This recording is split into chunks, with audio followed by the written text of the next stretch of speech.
बांग्लादेश की राजनीति में एक बार फिर बड़ा भूचाल आ चुका है। देश की अपदस्थ पूर्व प्रधानमंत्री शेख हसीना ने भारत में रहते हुए अंतरिम सरकार के मुख्य सलाहकार मोहम्मद यूनुस पर अब तक का सबसे तीखा हमला बोला है।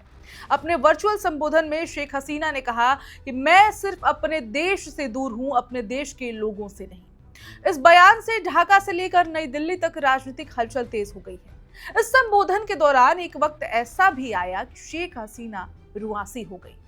इसके बाद बांग्लादेश की तरफ से प्रेस रिलीज करके भारत को धमकाने का प्रयास किया गया। लेकिन ऐसा क्या हुआ कि बांग्लादेश भारत को धमका रहा है? ऐसा उस कॉन्फ्रेंस में क्या हुआ कि शेख हसीना रोने लगी? और सब कुछ क्या पूरी घटना है? आइए आपको पूरी कहानी बताते हैं। नमस्कार, मेरा नाम है ऋचा पराशर और आप देख रहे हैं वन इंडिया हिंदी। शेख हसीना ने आरोप लगाया कि बांग्लादेश में लोकतंत्र को कमजोर किया जा रहा है और अंतरिम सरकार राजनीति बदलने की भावना से काम कर रही है। उन्होंने दावा किया कि उनके खिलाफ दर्ज किए जा रहे सभी मुकदमे राजनीतिक साजिश का हिस्सा हैं और उन्हें जानबूझकर निशाना बनाया जा रहा है। हसीना ने आवामी लीग के कार्यकर्ताओं और समर्थकों से कहा कि वे डरे नहीं और जमीनी स्तर पर संगठन को मजबूत बनाए रखें। अपने संबोधन में उन्होंने बांग्लादेश में अल्पसंख्यकों की सुरक्षा, कानून व्यवस्था और हिंसा की घटनाओं पर भी चिंता जताई। उनका कहना था कि मौजूदा हालात में आम लोगों के अधिकार सुरक्षित नहीं हैं और देश की अस्थिरता की ओर धकेला जा रहा है। लेकिन शेख हसीना का यह बयान बांग्लादेश की सरकार को बिल्कुल भी रास नहीं आया। ढाका ने भारत के सामने कड़ी आपत्ति दर्ज कराई है। बांग्लादेश के विदेश मंत्रालय ने बयान जारी करके कहा कि भारत में रहते हुए शेख हसीना को सार्वजनिक रूप से मीडिया से बातचीत करने की अनुमति देना दोनों देशों के रिश्तों पर नकारात्मक असर डाल सकता है। ढाका का कहना है कि जिस दिन बांग्लादेश में जुलाई क्रांति की दूसरी वर्षगांठ मनाई जा रही थी, उसी दिन नई दिल्ली से शेख हसीना का सार्वजनिक संबोधन बेहद दुर्भाग्यपूर्ण था। विदेश मंत्रालय ने आरोप लगाया कि इस कार्यक्रम से बांग्लादेश के लोगों की भावनाएं आहत हुई हैं और ये उनकी संप्रभुता के सम्मान के अनुरूप नहीं है।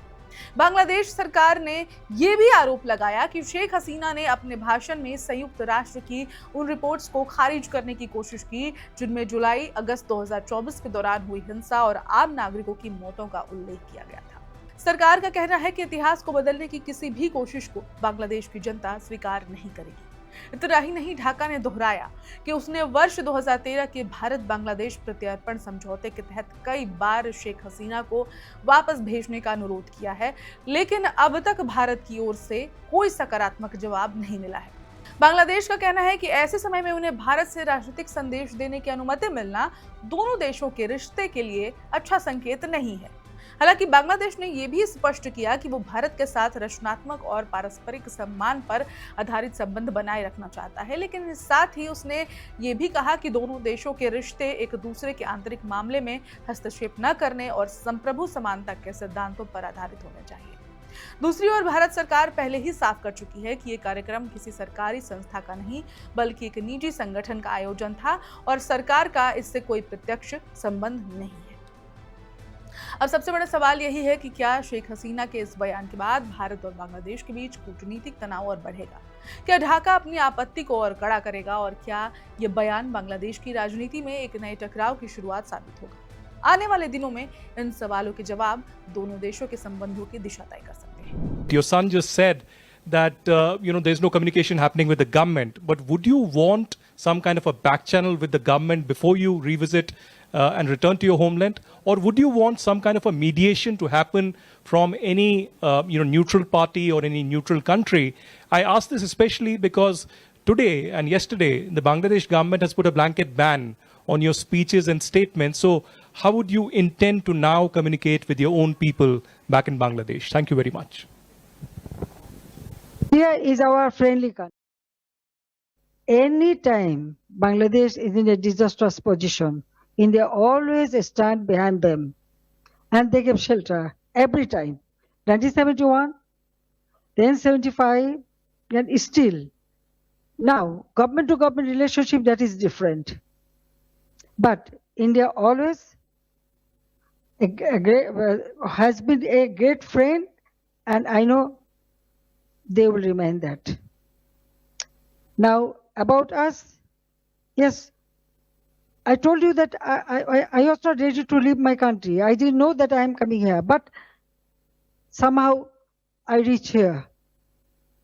One day, perhaps it will be another how I am because all our people, they brought me here, but they took shelter. Okay, so as a friendly country, they always remain as a friend.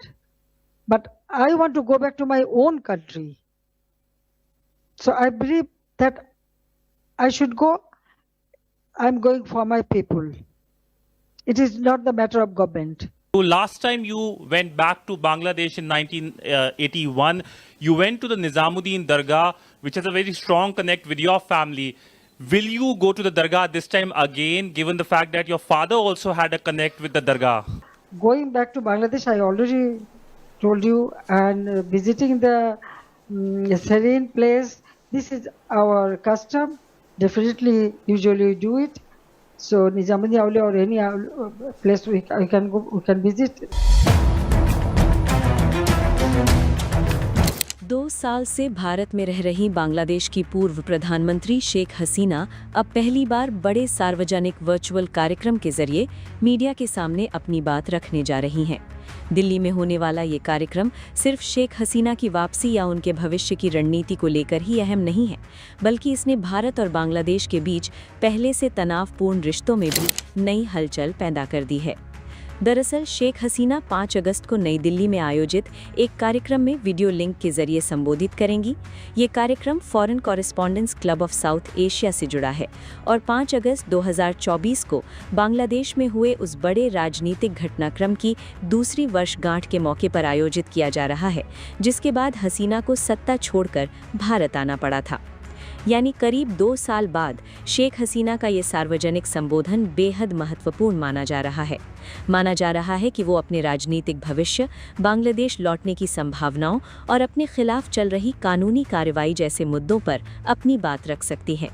लेकिन इस कार्यक्रम से पहले ही ढाका में राजनीतिक हलचल तेज हो गई है। बांग्लादेश की मौजूदा सरकार ने शेख हसीना के दिल्ली से होने वाले इस संबोधन पर आपत्ति जताई है। ढाका लगातार भारत से शेख हसीना के प्रत्यर्पण की मांग करता रहा है। बांग्लादेश में हसीना के खिलाफ गंभीर आपराधिक मामले चल रहे हैं और वहां की अदालत से उन्हें मौत की सजा भी सुनाई जा चुकी है। बांग्लादेश के मुख्य अभियोजक ने भी कहा है कि अगर हसीना देश लौटती हैं तो उन्हें गिरफ्तार कर जेल भेजा जाएगा। ऐसे में बांग्लादेश की चिंता ये है कि भारत में रहते हुए हसीना को सार्वजनिक तौर पर राजनीतिक संदेश देने का मंच मिल रहा है। ढाका ने भारत से इस मामले पर स्पष्टीकरण भी मांगा है। बांग्लादेश की ओर से ये सवाल उठाया गया है कि भारत की धरती से हसीना के राजनीतिक बयान दोनों देशों के रिश्तों को प्रभावित कर सकते हैं। अब भारत का रुख भी बेहद महत्वपूर्ण है। भारत सरकार ने साफ कर दिया है कि इस कार्यक्रम से उसका कोई संबंध नहीं है। विदेश मंत्रालय के मुताबिक ये एक निजी संस्था द्वारा आयोजित कार्यक्रम है और भारत सरकार ना तो इसकी आयोजक है और ना ही इससे जुड़े विचारों का समर्थन करती है। यानी नई दिल्ली ने इस पूरे मामले से खुद को आधिकारिक तौर पर अलग कर लिया है। लेकिन सवाल ये है कि शेख हसीना आखिर इस समय क्या संदेश देने वाली हैं? पिछले 2 वर्षों में वो भारत में रहते हुए सार्वजनिक राजनीतिक गतिविधियों से काफी हद तक दूर रही हैं। अब उनका कैमरे के सामने आना इसलिए भी अहम है क्योंकि ये उनके राजनीतिक भविष्य को लेकर कई अटकलों को जन्म देता है। क्या वो बांग्लादेश वापस लौटने का रास्ता तलाश रही हैं? क्या वो अपनी पार्टी अवामी लीग के भविष्य को लेकर कोई बड़ा संदेश देंगी, या फिर वो अपने खिलाफ चल रहे मामलों और 2024 के राजनीतिक घटनाक्रम पर अपना पक्ष रखेंगी? इन सवालों का जवाब उनके संबोधन से मिल सकता है। वहीं बांग्लादेश की मौजूदा सरकार के लिए भी ये कार्यक्रम चुनौतीपूर्ण है, क्योंकि हसीना की मौजूदगी और उनका कोई भी राजनीतिक बयान देश की अंदरूनी राजनीति को प्रभावित कर सकता है। सबसे दिलचस्प बात यह है कि भारत एक तरफ अपने पड़ोसी देश के साथ रिश्ते संभालने की कोशिश कर रहा है और दूसरी तरफ शेख हसीना को लेकर ढाका की लगातार बढ़ती मांग का सामना कर रहा है। फिलहाल भारत ने यही स्पष्ट किया है कि ये एक निजी कार्यक्रम है और सरकार की इसमें कोई भूमिका नहीं है। लेकिन शेख हसीना के 2 साल बाद दिल्ली से होने वाले इस संबोधन ने एक बात साफ कर दी है, बांग्लादेश की राजनीति में शेख हसीना की कहानी अभी खत्म नहीं हुई है। अब सबकी नजरें उनके संबोधन पर होंगी कि वो क्या कहती हैं, किसे निशाने पर लेती हैं, और सबसे बड़ा सवाल, क्या दिसंबर तक बांग्लादेश लौटने की उनकी बात अब भी कायम है? Subscribe to One India and never miss an update. Download the One India app now.